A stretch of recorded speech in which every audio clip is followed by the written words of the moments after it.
Hello, guys. Dr. Cinema. Sorry if it's been a while.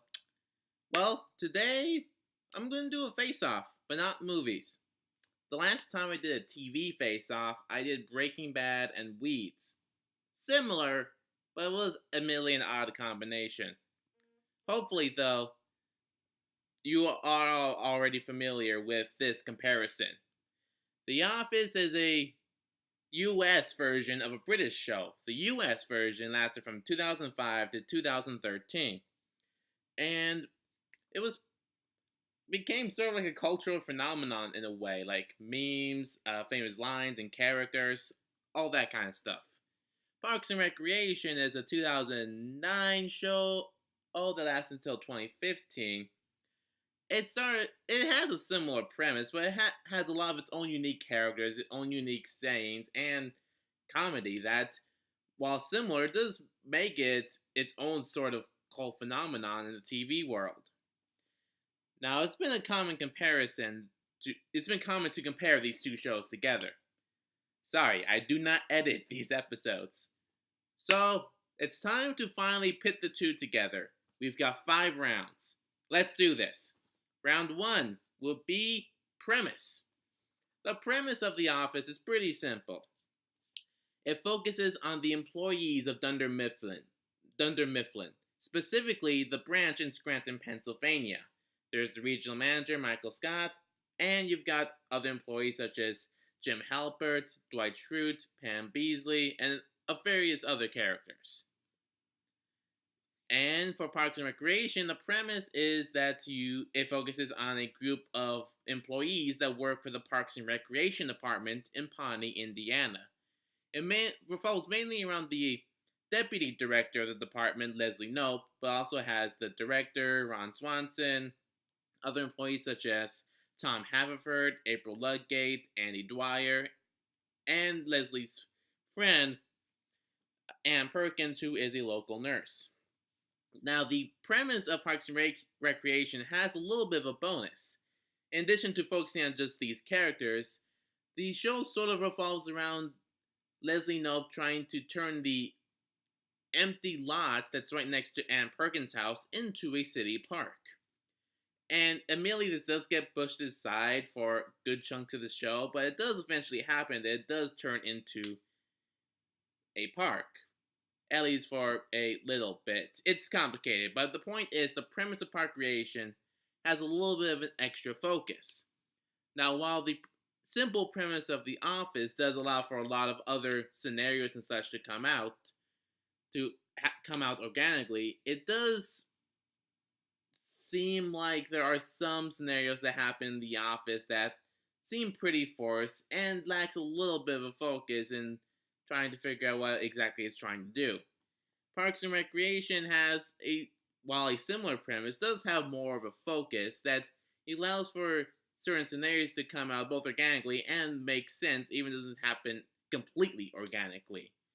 So with this in mind, I give this round to Parks and Recreation. Let's move on to round 2, which is main character. In many respects, I should give this to Leslie Knope, Parks and Rec. She's a hard worker to a fault on many occasions. Very nice. She's generous, a very happy person, positive influence on the show and in her own fictional community. She's a very inspiring person for people in the show and for people who are just watching the show. Michael Scott. He definitely has some good intentions. But simple matter of the fact is that he is shown to be sexist, racist, a little homophobic, and just lacks any concept of common sense. And he's very lazy, and and there have been many times where I wish he was just straight up fired and kicked out of his position. Having said that, having a character with this many flaws and that you just scream at the TV so often, he's a far more complicated and intriguing figure to watch on screen. You want to know what his thought process is. You want to know what the hell he is going to do, and you want to try and figure out any sense of logic behind this character. While Leslie Knope is certainly inspiring and very likable character, she just doesn't really have that certain level of complexity or intrigue that Michael Scott has, surprisingly. So, even though I probably should give this to Parks and Rec, I think we can all agree that Michael Scott is definitely the winner of this round. So this round goes to The Office. Let's move on to round 3, supporting characters. Parks and Recreation has its own share of supporting characters. It has Tom Haverford, played by Aziz Ansari, Ann Perkins, Ron Swanson, April Ludgate, Andy Dwyer, and a slew of other supporting characters that have all become recognizable in certain circles outside of the fan base. Ron Swanson, the libertarian who wants to take down the government. April Ludgate. Andy Dwyer, played by Chris Pratt, he's become very famous for many obvious reasons. Supporting characters of The Office are very popular. Jim Halpert, Dwight Schrute, Pam Beesly, Oscar Martinez. Is that his name Martinez? Kevin Malone, Stanley Hudson, Andy Bernard. All a whole group of supporting characters that are just as recognizable as Michael Scott and have their own share of moments and lines that have become sort of part of American pop culture. And as much as I like the people of Parks and Recreation, I kind of have to give this to The Office.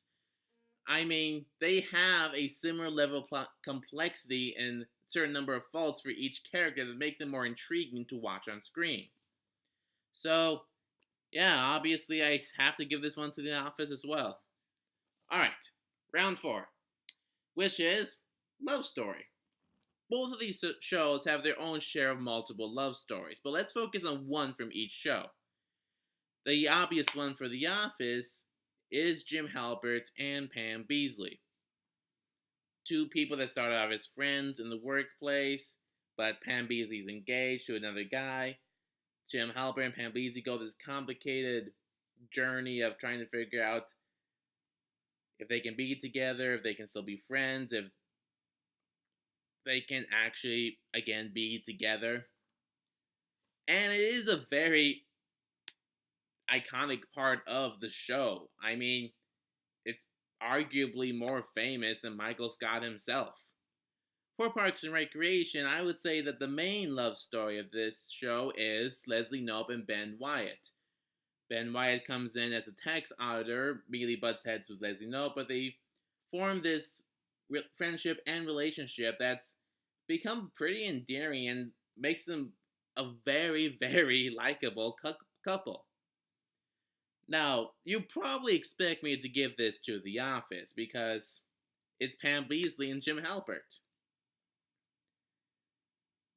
But one of the biggest criticisms of this relationship, they drag it out for so long.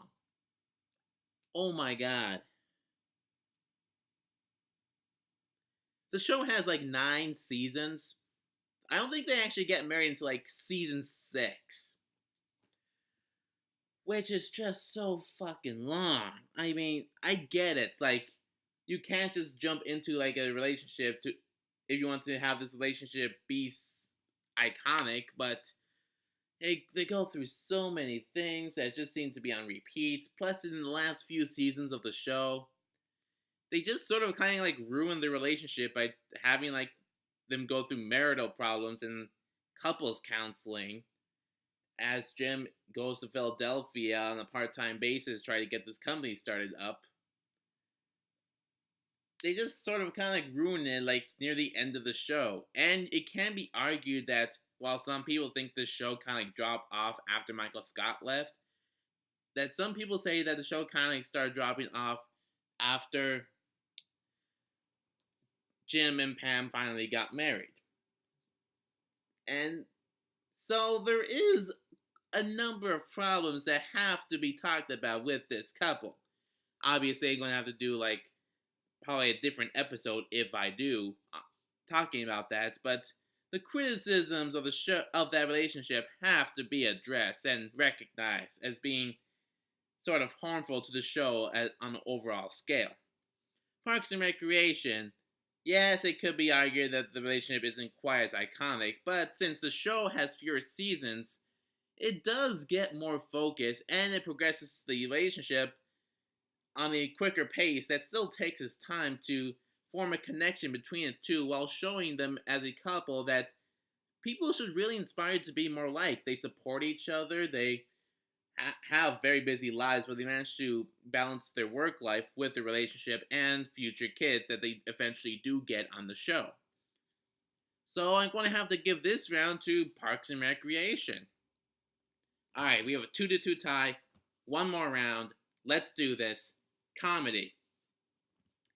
This is a tough one. Parks and Recreation has a slew of catchphrases, one-liners, running gags, and jokes on the show that just make it very entertaining to watch. But a lot of them are centered around certain characters like Leslie Knope, also the character of Gary, or is it Jerry? Larry? No, Terry. Point is, they have no shortage of jokes on the show. But on the other hand, The Office. I mean, to go up against that show's comedy is going to be very hard. That's what she said. That's an example of comedy from The Office. It can be argued that Michael Scott basically coined the term, that's what she said. And again, a lot of the other comedy on that show centers around certain characters, but there are also situational comedies and slapstick as well. And it's just so much more entertaining. I mean, hold on just a second. Damn it. It's a telemarketer. I can tell it's a telemarketer. Sorry. Like I said, I don't edit this show or any of the episodes. Anyway, the comedy of The Office is just so much more grand in scale. There's a reason The Office has become such a big part of the US pop culture because of its comedy, of its characters and such. So while Parks and Recreation certainly is a very strong show, damn, I need to learn how to edit my episodes. I'm going to have to give this round and the face-off to The Office. While there are certain days where I feel like I like Parks and Recreation more than The Office, especially when it comes to the later seasons, overall, I just kind of have to give this to The Office. It's tough, but also pretty easy to do at the same time. It's kind of weird. Anyway, that's what I have to say. Comment down below your thoughts, like, subscribe, share, and Dr. Cinema. See you guys next time.